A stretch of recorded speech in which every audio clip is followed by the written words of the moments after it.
going to go right into to brain and spinal cord injuries and elite athletes. I really have had an amazing experience the last couple of years to be chairman of the NFL's Head, Neck, and Spine Committee. And it's a non-paying job. It's really a consultancy role. The good news of which is that I get to go to the Super Bowl, and we'll be leaving here this afternoon to go. And so it's been great. But the whole charge of this mission is to be able to make the game safer. I was in the Navy for 15 years, and really the signature injury in the military over this past conflict in Iran and Afghanistan has been traumatic brain injury. And we lost sight of that for a while now that we've had troops pulled out and whatnot. But with the recent attack on our base, by the Iranians, the reality is that again now 50 soldiers have suffered traumatic brain injury in that. Treated locally, 31 of them returned to duty. But the reality is this is something that pervades everything that we do, not just in the military, but also in sports and everything. And the questions are coming up now. What is the exposure risk for our children playing sports? Military, how do we mitigate this risk? And it's a very complicated topic. So really no relevant disclosures except for the fact that my payment is that I get to go to the Super Bowl, which is actually, it was a lot of fun. When you look at the history of these sports injuries, this is my favorite clip. This is the Atherstone ball game in 2019. This has been going on since the year 1199 in England. This big ball is pushed from one end of the street to the other by opposing teams. And people say, well, football's so dangerous. I go, have you been to England to see this game? Because these guys beat the hell out of each other, and it goes on for 8 hours.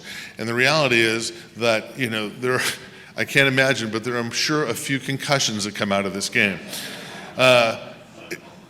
Crazy. Every year since 1199. And, there's the guys, with the shirt on referee, I'm sure he has a lot of ability to slow things down here, but it's out of control.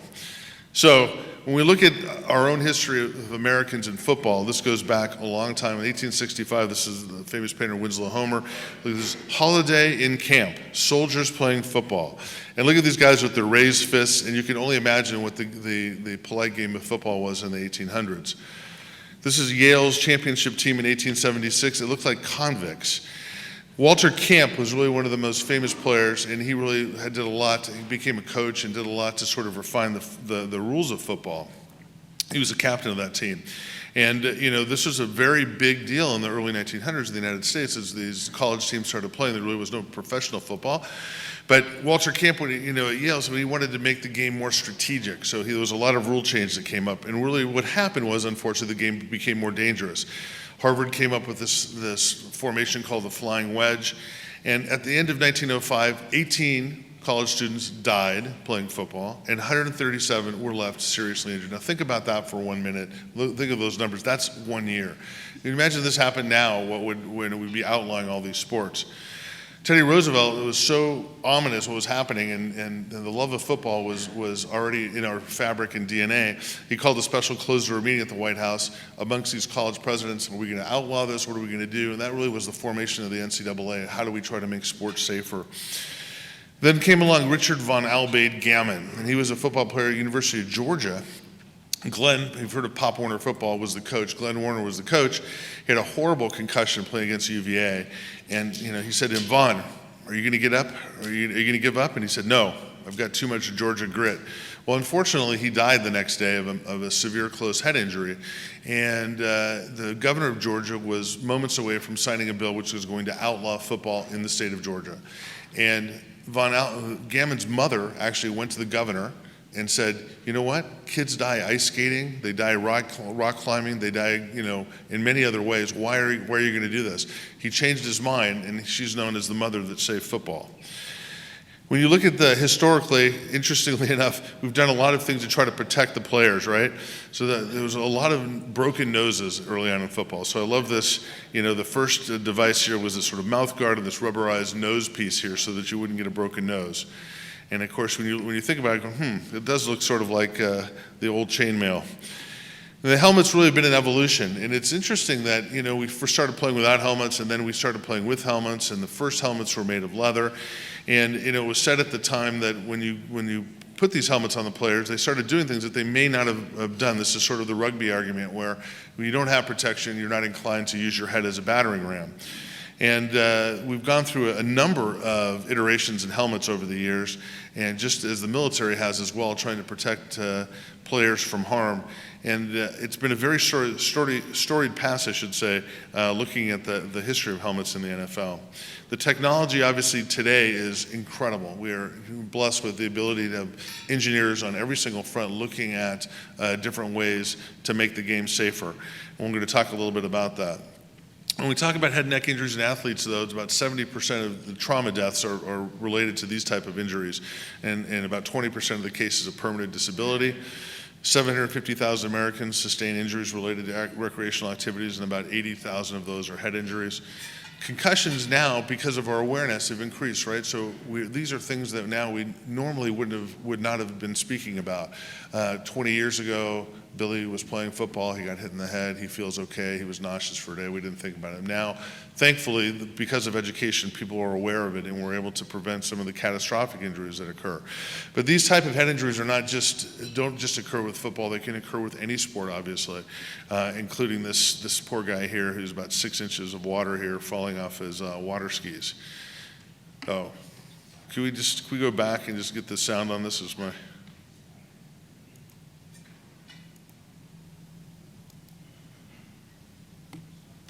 We got sound?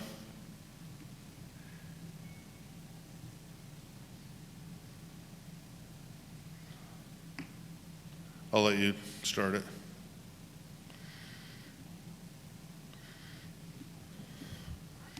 Or not.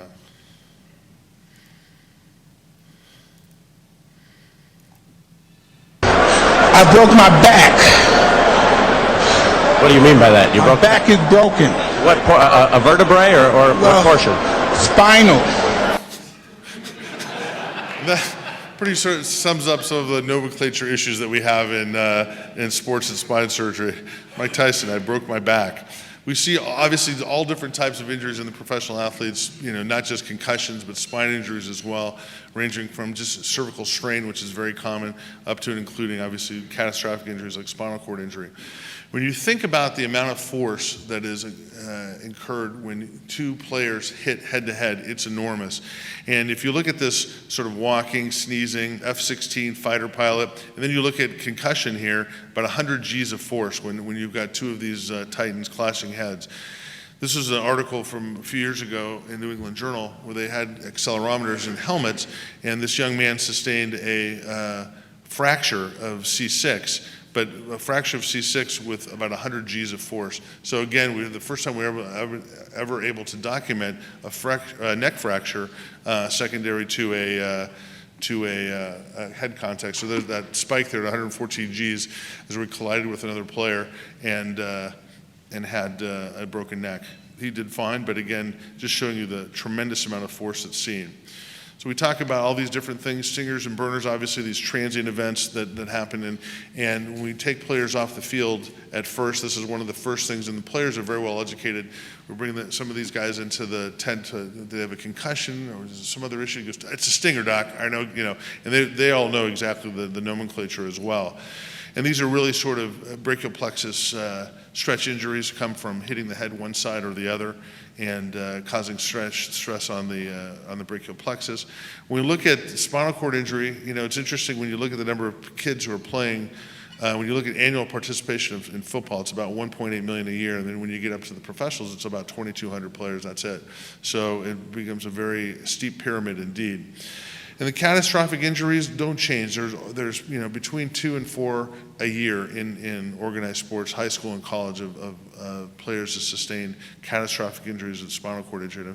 And I've had the occasion over the years to take care of a fair number of these kids. Mostly defensive players, and again, by the nature of what they do, they're at a higher incidence also of concussion too, but they don't bear the brunt of the neurologic injuries for sure.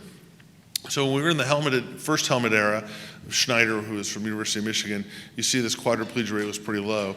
We designed a better helmet for head injury, and guess what? The spinal cord injuries went way up. And then of course, they went down again with spear tackling. We'll talk about that as well.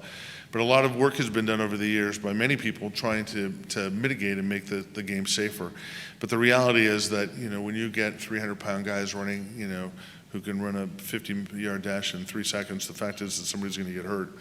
And the reality is with these helmet designs, again, the question was, are we protecting the head? Are we protecting the spinal cord? How do we really protect everything all at once? And the billions of dollars have been spent in this industry. And this just shows you that when the newer helmets came out, the intracranial hemorrhage rate went way down, but the spinal cord injury went way up. And this is sort of the byproduct of that. So how do we make it safer all the way around? The fact is that, again, it is an ongoing process, and I'll share with you some data and some of the efforts that we're doing right now with the NFL. But the reality is that all the injuries, whether it's concussion or spinal cord injury, are significant axial loading injuries. And when your head is in the upright position, and you have a normal lordosis, your risk of having a catastrophic fracture of the neck is very small. It is when you put your head down, straighten your head out, that all that force gets transmitted through the column, and that's when we see the C5 burst fracture or the fracture dislocation. So just like with the head injuries, it's that putting the head down and ramming with your head that causes a problem. And we knew this for a while with spear tackling, and the fact of the matter is that, again, to be able to change the rules of football require a lot of data. And interestingly enough, that is probably one of the hardest things to do. I thought, well, I'm in this committee, we can just tell the guys that we shouldn't do this anymore. No, everything has to be data-driven. It gets submitted to what's called the NFL Competition Committee, which are the elite owners of 2 or 3 teams. Roger Goodell, a few of the people that make the changes in the rules of football. This is done way above everybody's pay grade. But the reality is that we have to try to make the game safer, because there are things that we can do to do that. So that was 1976, the last major rule change before the new rules banning spear tackling. And you can see, again, that the number of cervical fractures decreased significantly after that. Thoracic injuries, very rare. This is Ryan Shazier, who went down from Pittsburgh, and you can see him grabbing his back there. All I will say is that I don't know that I've ever seen a thoracic injury from football, but this was one that happened. It was treated. He's actually doing very well. But again, think about the amount of force needed to cause an injury in the thoracic spine. Lumbar injuries are fairly common, mostly benign type injuries. But again, when you look at these players, one of the most common things that we see them for in the clinic, obviously, is lower back pain, strain, things like that. We've got a whole concept of this. How do we take care of these patients from an emergency standpoint? And this is all in place, recognizing that there's an injury. How do we get the helmet off, diagnosing them? And we have protocols in place at every single stadium in the United States. Where's the ambulance go? Which hospital? Who's on call, et cetera. And I'll take you through that as well. But even the best laid plans, this was a few weeks ago when the Pittsburgh quarterback had a concussion. And he was walking off the field, but they decided to put him in the cart. How embarrassing is this? Somebody forgot to charge the cart. So they got the guy laying down, and they're pushing the cart off the field. So there were a few phone calls about that the day after, I can tell you. So, when it comes to spine, when do we return, players back to play again? Obviously, they can have no neck tenderness or spasm, really no neurologic symptoms at all. Watkins did a beautiful job of sort of codifying exactly what the risk factors were in getting patients back to playing competitive sports. It's not just football, obviously. Concussions can occur in any sport. This is baseball. The catcher got laid out. And perhaps my favorite of all, ice skating. Not my personal favorite, but my favorite video clip. Things seem to be going very well here. Getting a lot of applause. Just got her up. Just got to make sure you hang on tight, especially when you're twirling with one hand. Oh, sorry, boo. Thankfully, now in the NFL, she would have been taken out of play in 2 seconds after this, but it's figure skating. She's up, she's dazed, but she's back. So I would argue that this girl is a hell of a lot tougher than a lot of the guys in the NFL. So she takes her bow, and then you see her with the neck collar on, giving the thumbs up. So bottom line is, So in the NFL, we've got something called the Concussion Protocol. This is our way of evaluating and treating patients who have concussion. This has been years of work in the making, and this is a living document that gets refined all the time. There are about 30 medical staff on field at on site at every game. You got 4 primary care doctors, 2 on each team. You got 4 orthopedic surgeons, 2 on each team. You have 3 UNCs, unaffiliated neurotrauma specialists. These are either neurosurgeons or neurologists. They're the concussion doctors. By way of a special agreement between the NFL and the Players Association, these are unaffiliated guys, so it's not going to be their coach sending them back in. There's one on each side of the field, and there's one up in the booth watching on video. There's 2 chiropractors, because God knows we have to have them immediately, just in case. There's an anesthesiologist for airway problems, and you think about it, if somebody does have a high cervical injury, they're going to get intubated potentially on the field. Dentist, doctor, and when I was the team surgeon for the Cardinals in Arizona, my favorite was the team dentist. He was always there, never had to do anything, but it was always there hanging out. So this clip, you have to watch it a second time. This is me standing on the field, almost getting run over by Andrew Luck. The video clip was sent to me by my wife with the text message that read, "Hey, loser, pay attention, you almost got killed." And I realized that as I was standing there, I moved the guy, and the guy I was with was Wayne Cool, who's the team's doctor for the Cardinals, who the year before had got run over by a player and broke his ankle. And we were joking about that. But the take-home message is that when you're on the field, you need to pay attention, because you will be run over. What is the role of the neurologic consultant? Certainly for each team has a neurologic consultant, either neurosurgeon or neurologist, who essentially has to clear the players to go back to play. And ultimately there's a multifactorial stepwise process, which we'll talk about here in a second. The unaffiliated neurotrauma consultant, I talked about the spotters, the sideline assessment. So when a player comes off the field, it'll take you sort of through the algorithm. And then ultimately, if a player is taken out for concussion, he has to be cleared by the team's independent neurologic consultant before going back to play. So there are multiple levels of interaction. Rich Ellenbogen from UW was the one who sort of helped start off the concussion program and really came up with this overarching plan of how we're going to deal with the concussion. And this is our concussion game day checklist. What happens when somebody has a concussion? What are the number of steps you have to go through? And it's very easily spelled out, and the fact of the matter is it works very well. And I think that outside of the astronaut, the data that is generated from NFL players, medical data, is unbelievable. So we really have a unique opportunity here from a research perspective to study what we're doing. We review this every year, and again, make changes as necessary. So how does the protocol get initiated? Well, if any player exhibits any symptoms of a concussion, they're in the protocol.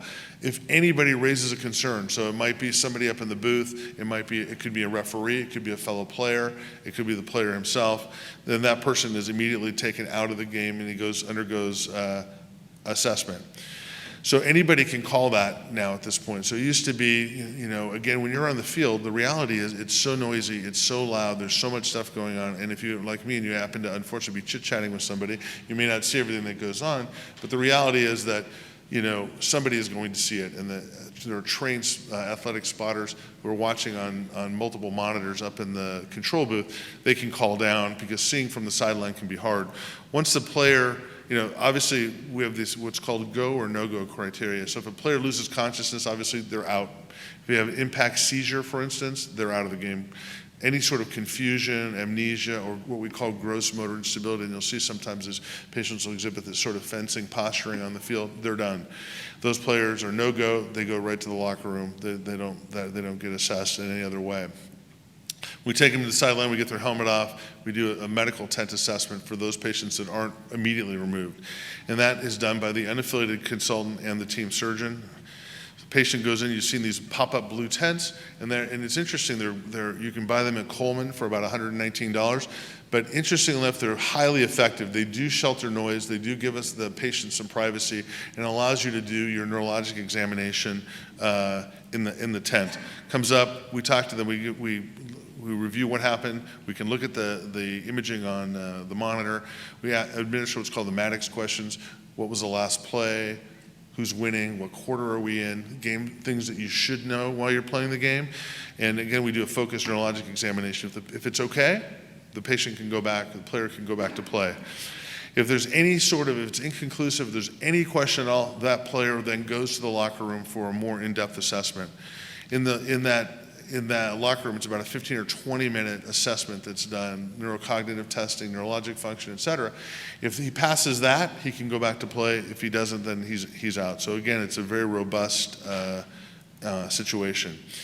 And the locker room examination obviously is a lot more in depth. So you get pulled out, what happens? Well, immediately you're out of the game, put you in a little bit of rest and recovery. It used to be that we would sort of put them down for a while not to do anything at all, but now we're sort of managing everything by symptoms. So if the player really clears fairly quickly by the next day, has no headache, no photophobia, nausea, fogginess, or any of these symptoms, we can actually put them on some light aerobic activity, and then we can continue to ramp that up through the course of the week to the point where usually, if in most cases, the players are able to return at a week after a concussion, but no contact or anything significant, again, while symptoms are in place.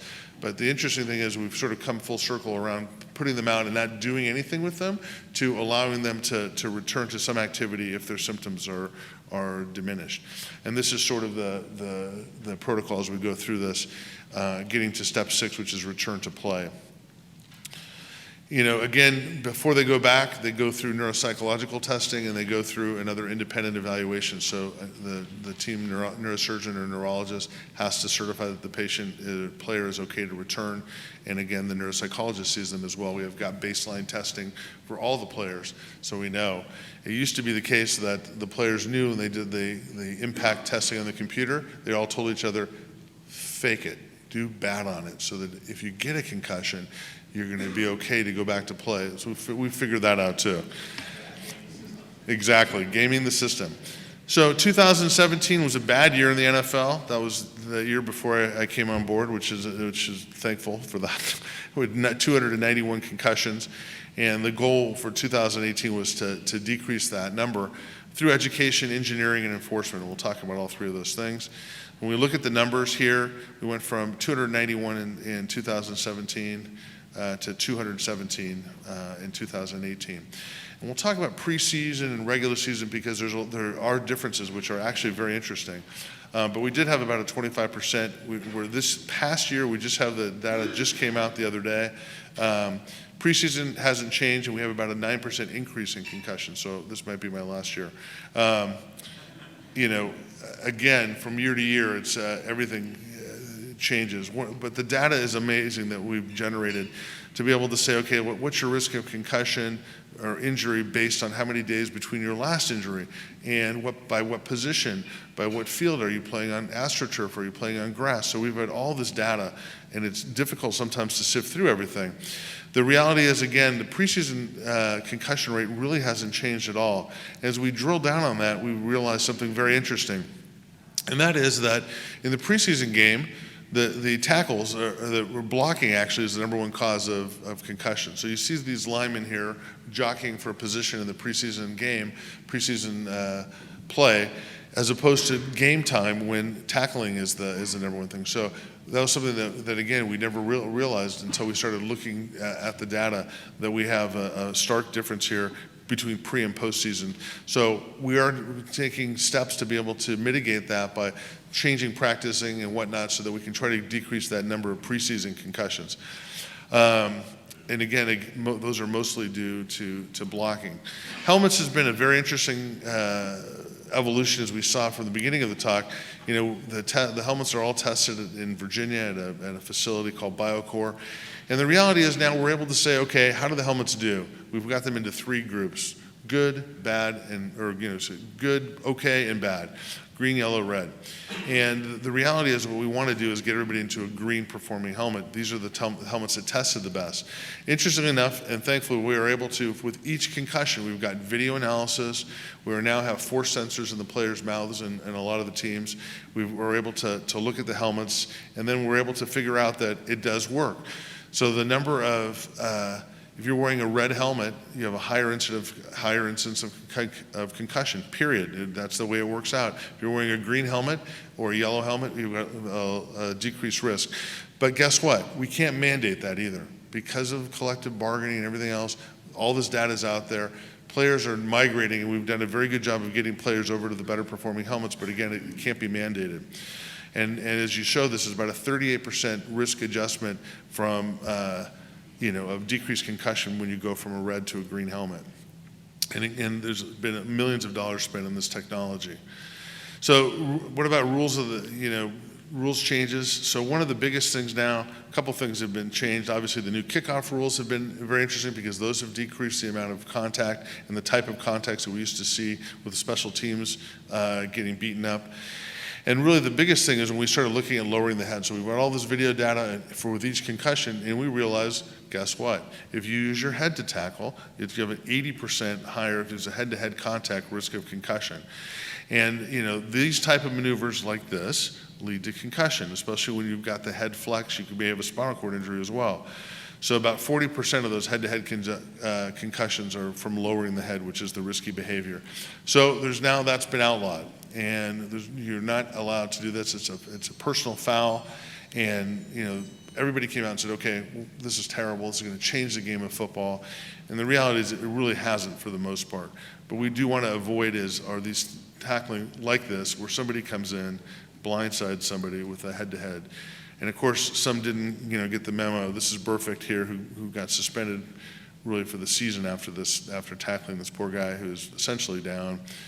Just wait for it 1 second. And boom. So that's a suspension. And I think the league is now taking this very seriously. So is there a future for football? When you realize that all the positive things that accrue from these team sports, fitness, discipline, leadership skills, teamwork, life lessons, et cetera, the reality is I hope that it's not going to go away. When you look at head injuries, obviously football leads the way. Wrestling is up there as well. But the reality is the thing that we have a tough time dealing with is this whole concept, which is not really a concept, it's a fact, of chronic traumatic encephalopathy. It's definitely a real entity, it occurs. We just don't know who gets it and who's going to get it.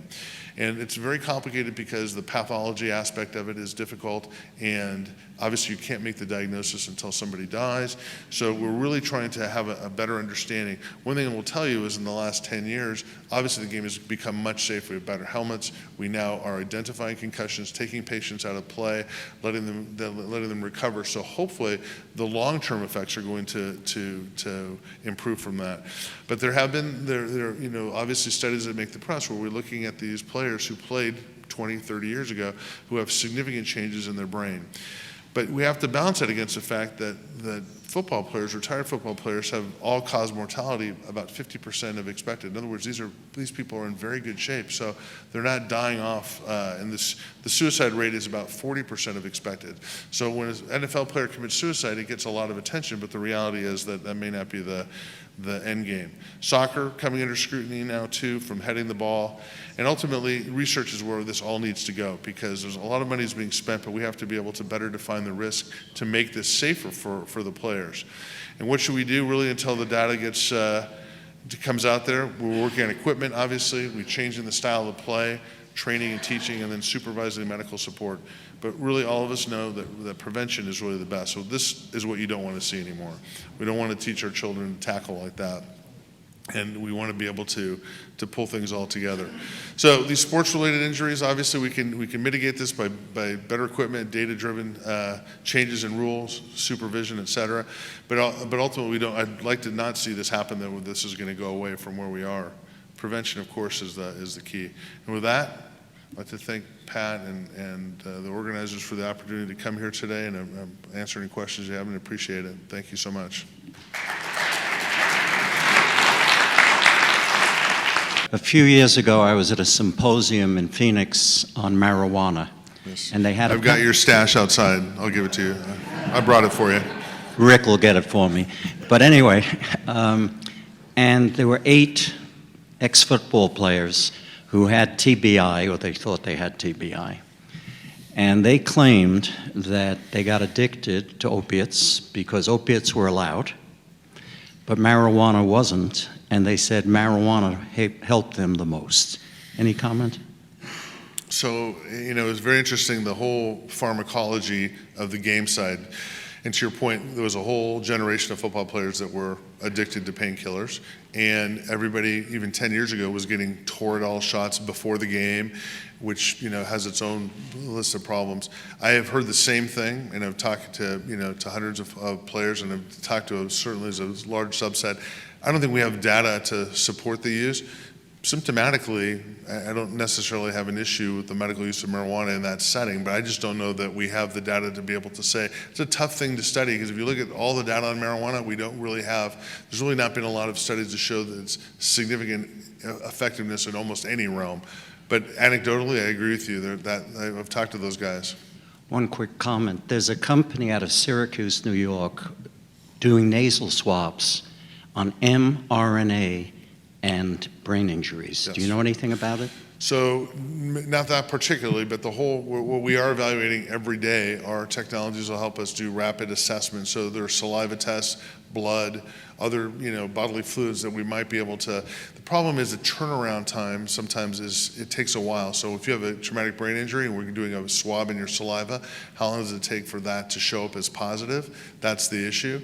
Some of these things are going to be, are there. The other big one are eye findings. So there are now technologies available to assess very small changes in eye movement that could be, suggestive of concussion. So we're looking at what's the next best field thing. But right now, getting back to the TBI presentation, the reality is that the bedside examination, the on-field examination, really is the best thing that we have. Thank you. Thanks. Ian. I just remember I saw Muhammad Ali at the airport once, and it was one of my best star signs in LA, and this is late in his life, and he really was pretty non-functional.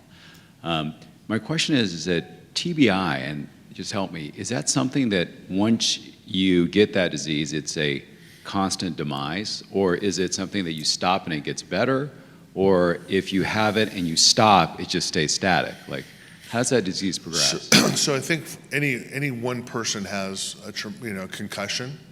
The 99% of those people are going to become asymptomatic in a very short period of time. The real big problem is repetitive head injury, and the biggest problem that we've almost eliminated are high school players, junior high school players. Well, they'll have a concussion, and then we'll return to play that same game and have a second concussion. That's when life-threatening problems can occur from brain swelling and whatnot. That's almost completely gone now because of our awareness of this. But I think that the brain definitely has the ability to heal, for sure. And I think with most concussions, and I think the problem was 30 years ago, if you talk to Merrill Hogue and all these old players, they would have a concussion, they were told to shake it off and get back in the game. That game, they may have had 3 or 4 concussions in one game. That's a problem. So I think it's a cumulative effect of that, more so than, it's not where you're going to hit your head once and you're going to end up with CTE. I don't think anybody believes that, but the reality is it's probably multiple concussions. The other sticky wicket that nobody wants to talk about are the genetic predispositions. So there are, for sure, people who are more predisposed to having degenerative disease following trauma, ApoE4 category, et cetera. But that becomes a very slippery slope when we start testing players and saying you can't play because of this. So I don't know. That's a topic for another day. And I'm sure you're pretty close with the NFL in some way. I mean, what do you think about? We've always heard this. We've heard this doom and gloom, like, oh, this is the end of the NFL. This is the end of football. When you're related with the NFL, how do they see this? Like, what if? I'm sure they're being proactive, but 100%. Yeah, no, they are absolutely being proactive. The reality is, well, for them, it's the end of the business, right? Right. It's a business, and I think through the committee, which is again nonpartisan, we are able to push as hard as we can to be able to do anything we can to make the game safer, short of not having the game. Right. And I think that's but it goes back and forth. Nick, I just want to say that I thank you for being here. I know we have more questions for you, but I just wanted to tell you personally. Thank you very much, Ian, for having me. Yeah, just one question. With all this emphasis and expense and research on professional football players and concussion, how in the world do we justify professional boxing when the purpose is to knock your opponent out as best you can? Yeah, that's a great question. Again, I share that with you. I don't know the answer to that, but you are absolutely right. And that goes back to the Muhammad Ali, situation. His Parkinson's doctor was in Phoenix with me, Abe Lieberman, who says, "Oh, it wasn't related to boxing at all." And I'm like, "Really?" And anyway, again, I don't know how to reconcile that, So that's another tough one. So, Pat. Nick, thanks for coming and giving a couple of great lectures. Just kind of a little personal experience, being a UNC physician on the sideline is not an easy job. No. It's like 99% boredom and 1% terror, because when you go to the blue tent and Russell Wilson tells you he's fine, but it doesn't look like it, that's a tough spot. It is, and that's a very good point. And the reality is that you're nervous because you want to do the right thing, and the fact of the matter is that there's always a lot at stake, and so you have to clear somebody to come back to play. Sir. Some of my primary care sports medicine colleagues are looking at biochemical markers for concussion. I think the company's called ClearEdge, and I'm sure there's others. Where do you see the role for these markers, like getting a baseline and maybe following them over a season, or if the patient's injured? What do you think about that? Yeah, that's a great question. So that will become a multi-billion-dollar industry at some point. Dr. Hochschild he's already on the front end of it. But the reality is that we have to find out what makes sense and how sensitive are these tests, how specific are they, in what setting. It's pretty difficult. The early ones really were good for detecting hemorrhage, which a CT scan can do. Other more subtle ones are coming out, but again, the rapidity of which the diagnosis is made, it's hard. What I want to be able to have somebody spit in a cup on the field and I can take them out of play right then and there.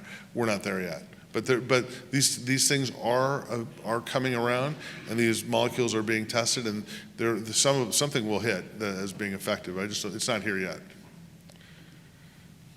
Nick, I just wanted to specifically and specially acknowledge you as our keynote speaker, along with Mark Bilski. You two guys are just incredible, innovative guys, and just true luminaries in our discipline. And thank you very, very much for coming. Appreciate it, Pat. Thank you very much, everybody.